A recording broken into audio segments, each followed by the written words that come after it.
ભાષા સજ્જતા.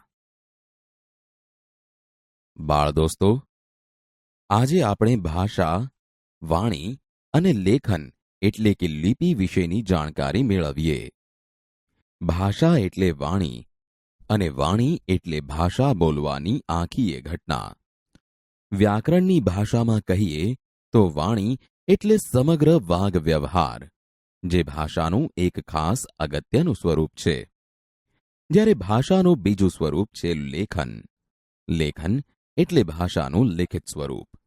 આપણે મુખથી જે કંઈ બોલીએ છીએ તે ભાષાનું બોલાતું સ્વરૂપ છે, એટલે કે તે ભાષાનું વાણી સ્વરૂપ છે, જેને ઉચ્ચરિત ભાષા એમ પણ કહીએ છીએ. જેમ કે આપણે જ્યારે યામિની એમ બોલીએ છીએ ત્યારે તે ભાષાનું ઉચ્ચરિત સ્વરૂપ છે એમ કહેવાય. પરંતુ જ્યારે યામિની એ ય વત્તા આ વત્તા મ વત્તા ઈ વત્તા ન વત્તા ઈ એ સ્વરૂપે કાગળ ઉપર લખીએ છીએ ત્યારે તે ભાષાનું લિખિત સ્વરૂપ છે એમ કહેવાય.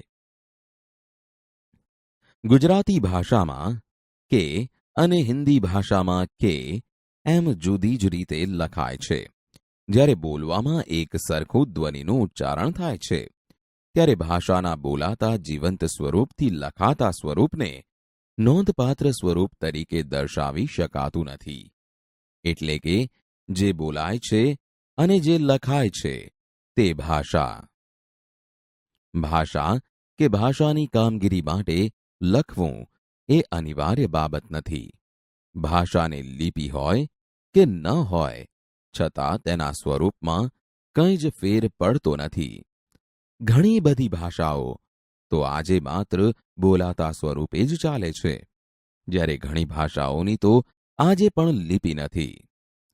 ભાષાના ઇતિહાસનો અભ્યાસ કરવા માટે લિપિના જ્ઞાનની જરૂરિયાત છે. લિખિત ભાષાને કારણે ભાષાને સાચવી રાખવાનું શક્ય બન્યું છે. ઇતિહાસ વગેરેને જાળવી રાખવાનું ભાષા એ ઉત્તમ સાધન છે. તેથી લેખન પદ્ધતિને કારણે જ માનવજાત વિકાસ કરી શકે છે. આમ ભાષામાં ઉચ્ચરિત સ્વરૂપ અને લિખિત સ્વરૂપ એમ બંનેનું મહત્વ છે.